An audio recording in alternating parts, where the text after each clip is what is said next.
Demand कर रहा है, बाकी मैं कैसा दिख रहा हूँ, नहीं दिख रहा हूँ, ये सब उसके लिए सब लोग हैं देखने के लिए, वो मेरा काम नहीं है। आपका कैमरे का फ्रेम देख के मैं क्या करूँगा? आपके जो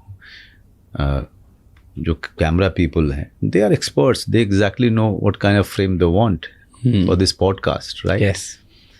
मैं थोड़ा सा इधर उधर घुमा भी लूँगा तो क्या कर लूँगा? तो मेरा फोकस ये होना चाहिए कि the job that I am here for, I should be concentrating on that, I should be focused on that. But फिर ग्रो कैसे करोगे? क्या इसमें ग्रोथ का बात कहाँ आती है? मतलब जैसे अगर खुद का फ्रेम नहीं देखोगे, खुद की मूवीज वापस नहीं देखोगे, तो उसको देख के बेटर कैसे होगे, ग्रो कैसे करोगे? मैं तो ऐसे ही बता सकता हूँ आपको कि बेटर हुआ कि नहीं हुआ। मैं इसमें और भी कर सकता, लेकिन टाइम ने अलाउ नहीं किया मुझे। जब आप ग्रोथ की बात करते हो, तो जो आप दूसरी फिल्म करोगे तो दूसरी सिचुएशन होगी, दूसरा कैरेक्टर होगा, दूसरा डायरेक्टर होगा।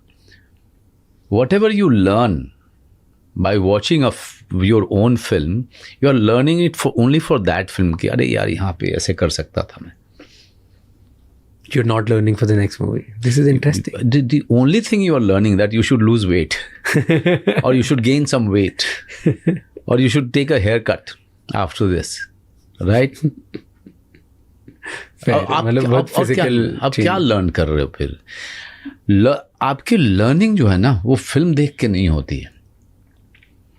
आपकी लर्निंग होती है जब आप दूसरे का काम देख रहे होते हो, वर्ल्ड वाइड का सिनेमा देख रहे होते हो, अपने आप को अपडेट कर रहे होते हो कि how the actors are changing the interpretation of the craft, how they are approaching now world wide.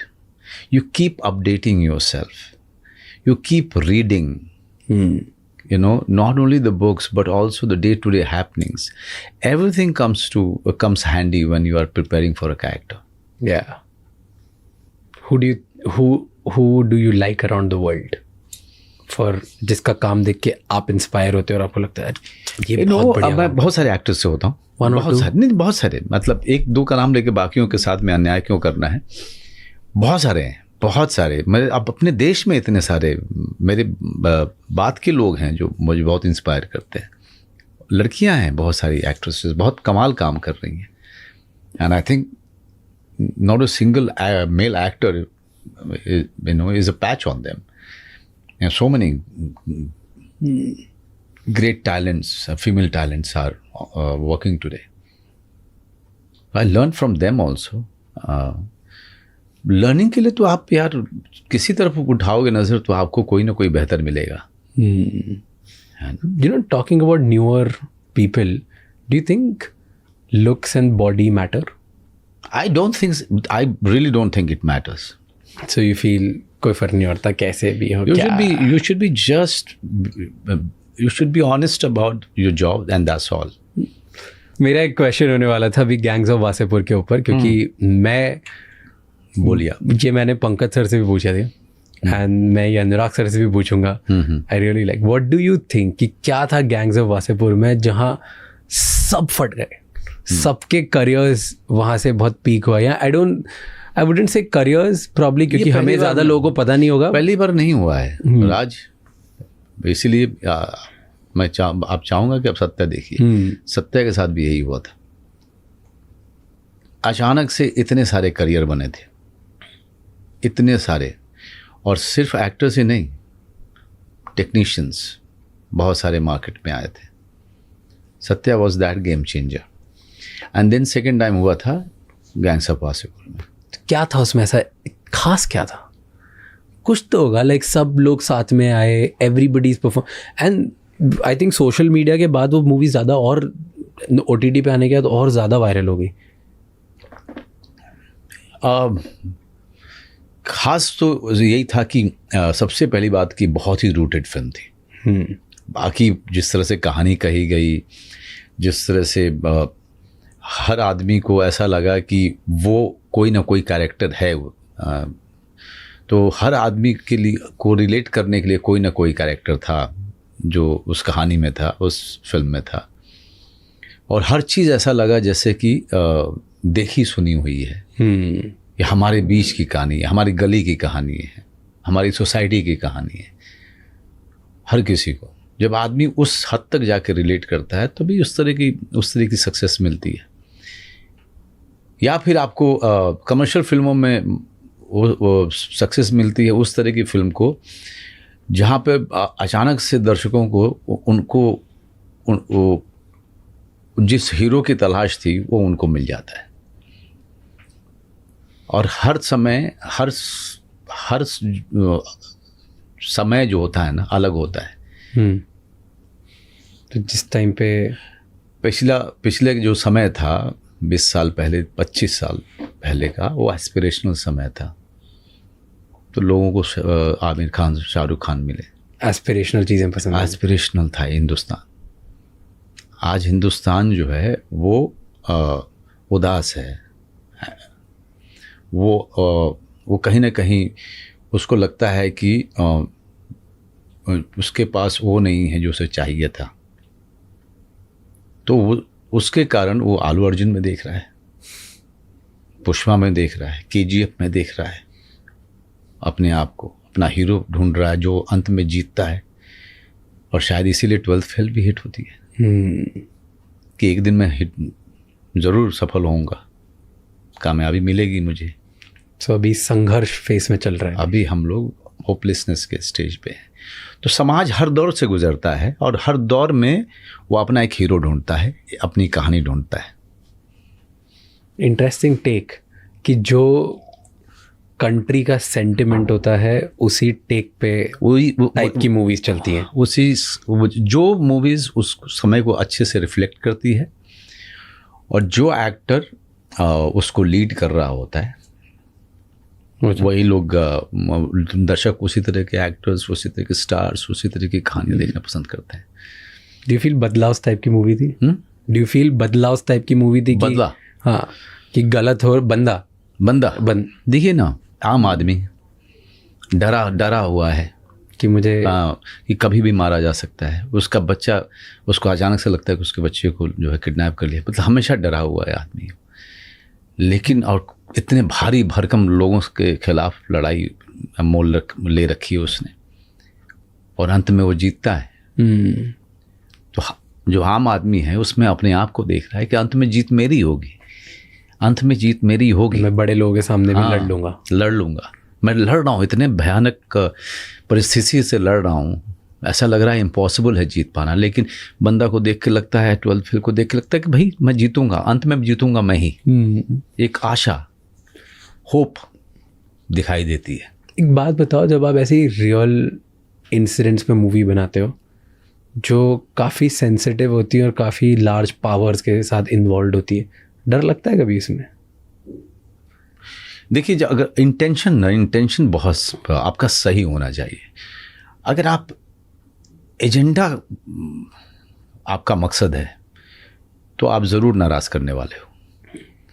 और अगर आपका मकसद कहानी कहना है और पूरी ईमानदारी से कहना है तो मुझे लगता है कि अगर थोड़ी बहुत नाराज़गी होगी भी तो चली जाएगी। जब फिल्म देखने के बाद बंदा के साथ यही हुआ, जब लोगों ने फिल्म देखी तो सारी नाराज़गी चली गई। क्योंकि मैंने देखी और मैं सोच रहा था कि इसमें मतलब इतने बड़े बड़े लॉयर्स को भी डाला, वो कैरेक्टर्स भी डाले, एक बहुत ही ज़्यादा कंट्रोवर्शियल कैरेक्टर के अगेंस्ट भी मूवी थी जी, जिसमें उनके आज भी बहुत सारे फॉलोअर्स हैं जो बिलीव करते हैं गलत लेकिन हुआ। देखिए, फिल्म देखने के बाद सब चुप हुए। फिल्म देखने से पहले तक में काफ़ी आप सही कह रहे हैं, उसके पहले काफ़ी विवाद था। As an individual do you think कभी आपको डर लगा इस पे कि यार देखिए फोन आएगा, थ्रेट होंगे, कुछ होगा? क्योंकि पास में ना कुछ मूवीज़ के साथ हो चुका है जी। Like if you remember Deepika Padukone के साथ हुआ था at the time of Padmaavat. डर तो नहीं लगता राज, डर तो नहीं लगता, क्योंकि आपका विश्वास है और आपके पास में अपनी बात का जवाब भी है। तो इसलिए मुझे डर नहीं लगता है इन सब चीज़ों से। मुझे सिर्फ चिंता होती है तो मुझे अपनी फिल्म की होती है या फिल्म से जुड़े लोगों की होती है। मैं आदमी और परिस्थिति से नहीं डरता हूँ। मैं नहीं, भगवान से डरता हूँ, बहुत ज़्यादा डरता हूँ, बहुत ही ज़्यादा। परिस्थिति तो है, आज है कल वो नहीं रहेगी। आज अच्छी है तो कल बुरी होगी ज़रूर, और मैं 200% कह रहा हूँ कि बुरी होने वाली है। और आज बुरी है तो वो अच्छी होगी, बिकॉज इट कीप्स चेंजिंग, है ना। मेरे पीछे भी बहुत सारे एक्टर्स आए, बहुत सारे चले गए, बहुत महान महान अच्छे अच्छे एक्टर्स आए। I am not the only actor here, right? There are many here. Yeah. Many of us will be forgotten, right? And some new actors will come. Yep. Similarly, समय और परिस्थिति बदलती रहती है, तो डरना क्या है? नहीं, डरना नहीं है. And unless you're there to offend someone intentionally, तो अगर आप किसी को ऑफेंड करने जाओगे, तो नाराज़ करने जाओगे, तो आप वो आपको भी नाराज़ करेगा. लेकिन जब आपका इंटेंशन ही नहीं है किसी को नाराज़ करने का, तो डरना क्यों है? इस मूवी में क्या इंटेंशन है साइलेंस 2 में?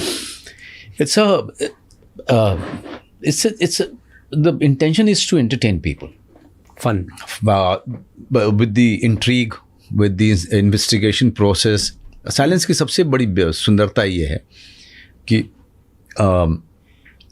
जिस तरह का इन्वेस्टिगेशन राइटर डायरेक्टर लेके आई हैं, वो इस तरह का इन्वेस्टिगेशन इतने डिटेल्ड हम और इतने तरीके से हमारे हिंदुस्तानी सिनेमा में आज तक नहीं दिखाया गया है. क्योंकि इन्वेस्टिगेशन का एक तरीका होता है, और जो इसमें फॉरेंसिक वाले जो आते हैं वो क्या क्या चीज़ें देखते हैं, और फिर उस बेसिस पे पुलिस कैसे इन्वेस्टिगेट करती है, वो सारी चीज़ें उतने गूढ़ में, उतने अंदर तक, उतने गहरे तक जा कर के हम लोग नहीं दिखाते हैं, है ना. तो इसमें पूरा तरीका दिखाते हैं वो बिकॉज अबान जो है, अबान देवहंस, वो बहुत बड़ी जिसको कहे ना, वो मर्डर मिस्ट्री की जंकी हैं वो. ओके. तो बचपन में बता रही थी कि जब उनके क्लासमेट्स जो है मिल्स एंड बून्स पढ़ा करती थी, तो ये जेम्स हेडली चीज़ पढ़ती थी, अगाथा क्रिस्टी पढ़ती थी. तो आप समझ सकते हैं किस तरह के डायरेक्टर हैं. So she loves murder mystery day one से crime thriller. She is passionate about it, and this is what for me that is the beauty of the script, and that's also one of the reasons that I agree to do the part. कि director इतनी passionate है. And there are so many things that I have never known about investigation. So it was also an education for me.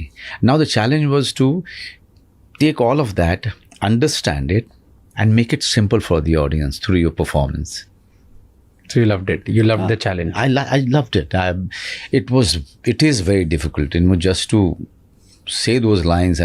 20 lines you are saying about blood spatters and पता नहीं क्या rigorous mortis, and it's all of that. मुझे पता भी नहीं है rigorous mortis और ये सब चीज़ें जो है लेकिन इसमें आपको बता दिया जाता है ओके कि क्या है. तो इसमें एजुकेशन भी साथ साथ चल रही है. इंट्रीग भी जो है कब नहीं हो रहा है, उतना ही इंटेंस होता जा रहा है. You want to know who is the killer, you know. And is it a comedy light film or is it like very intense?